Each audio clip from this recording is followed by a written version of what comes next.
My savings account earns 8%, and it's not a bank product. But there is a catch. If your savings account earns 8% interest, that interest is taxed like income. If you're making around $100,000 in a high tax state and you're a single filer, unmarried, you're already pushing a 30% tax bracket. So that 8% gets reduced, and you're really keeping closer to 5% after tax. If you keep a lot of money in a savings account, your return is getting eaten alive by taxes. So let's reframe the question. If I could show you a place where your cash could grow at 5%, but tax-free, can we agree that's the same thing as earning 8% in a taxable account? If you believe in buying a house, you already believe in this strategy. Let me show you. I'm Luke, a financial advisor, and this is one of my client's life insurance policies that he bought 5 years ago. And don't worry about all the details, just focus on this part first. If we have tunnel vision on the cash, over time, the internal rate of return is climbing, and his annual returns are already tracking above 4, 5, 6% tax-free a year. And that's when this math starts to win. This builds a place for your cash that's safe, accessible, predictable, and tax efficient. Life insurance has no annual taxes slowing it down, a huge upgrade compared to savings accounts that are taxable. If you want to see how this would look in your situation, I'll include a link below for you to send me a message. But before you do that, let me show you some more real examples, including my own policies. Because theory is one thing, but seeing actual policies with real numbers, that's what's going to make this click. And by the end of this, you should have a pretty clear idea if this is something that's relevant for you or if you should completely ignore it. Because this strategy just isn't for everyone. There are real trade-offs, especially early on, and if you don't understand those, you'll hate this. But for the right person, someone with cash sitting around, frustrated not doing much, getting hammered by taxes, you'll like this just as much as you like your Roth, maybe even more. So let's start with the version that looks the best from a cash perspective. Because if you're watching this, you're not married, no kids, you don't need life insurance. Nonetheless, this is still smart purely from a cash standpoint. The policy we're looking at now, it was actually bought from a guy who made millions of dollars with crypto. And he wanted some zero risk money. Now he's married, he has kids, and he loves this thing. But one problem, this doesn't show the first few years. And that part does matter. So here's what he saw before he bought it. So this is a 10-pay whole life policy. That means you fund it for 10 years, then you're done. So this number, that's what he's putting in each year. And then this is the cash. Early on, the growth in life insurance is negative. It's slow. But this is life insurance. So if he died day one, $25,000 turns into $400,000. And the reason people like this design, it gets to the good part faster. Let's look at the early years. He's putting in $25,000, and see what I mean? Early on, his cash is lower than what he's putting in. And that's the part people don't like. It feels bad. And they're not wrong. It's a real trade-off. And this is where people get tripped up. They look at that and they can't get over it, even though the same thing is true when you buy your house. The first years after buying a house kind of sucks, just like this. Owning is more expensive than renting. It's less flexible, but later on, you're really glad you did it. Feels bad now, feels good later. And by year 10, he's put 250 grand inside this thing.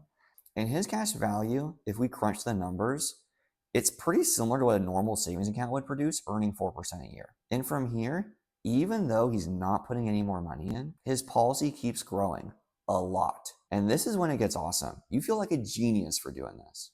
That same 250 grand grows to 500,000, 750,000, even millions. And the growth, that's happening without the stock market, without risk of losing money, without annual taxation, and without additional contributions. Now, compare that to your savings account. What does that grow to in 10, 20, 50 years? Well, probably not much.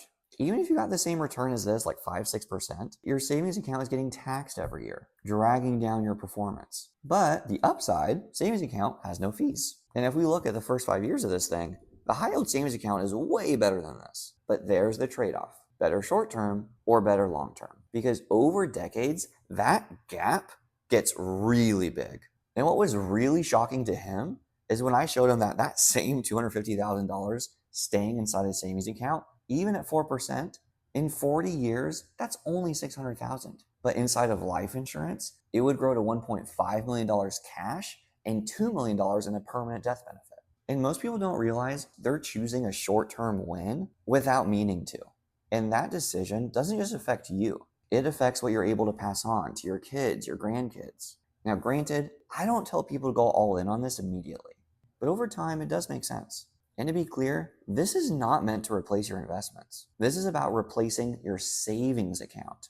Most people's cash, it's barely growing. What this does is upgrade where your cash lives. And like I said, you might think you're getting 5% return. You're not getting 5% return. Taxes, taxes, taxes. Now, I love this design. I really do. But here's the reality. When I first started my career, I couldn't do this. I wasn't a crypto millionaire. So instead, I did something different. Behold, this is my first permanent policy. And you'll notice something right away. Compared to the other one, this grows even slower early on. But that's on purpose. Because there's always a trade-off happening. In these designs, you're always balancing cash value with death benefit growth.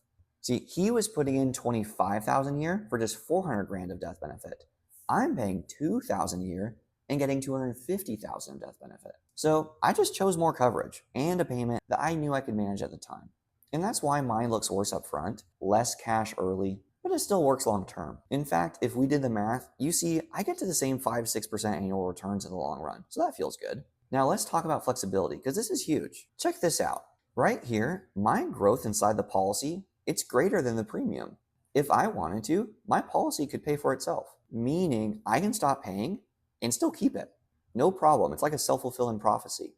And that's a completely different experience than term insurance or universal life. With term or universal life, you stop paying, it's gone. With this, if in 20 years I want to stop paying, I still keep it. And I like that option. Now notice this, part of the growth is guaranteed, part of it comes from dividends, not guaranteed. And the reason for that is simple. Dividends are just profits going to you. Is a company guaranteed to be profitable?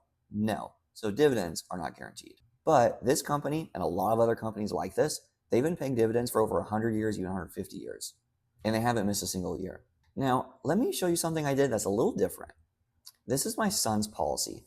And by the time he's 30, this thing could already have $200,000 in it, growing every year from just $170 a month ongoing commitment.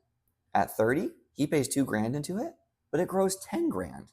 And more importantly to me, it's guaranteed to be there. There's no bad timing risk, because I've seen that go wrong. When markets drop 30, 50% right when people needed money, I didn't want that variable. Now, are there other good options? Absolutely. 529s or a brokerage account.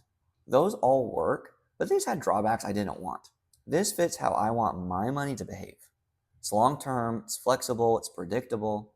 And here's the honest part. Some of my CFP partners, they really disagree with me on this.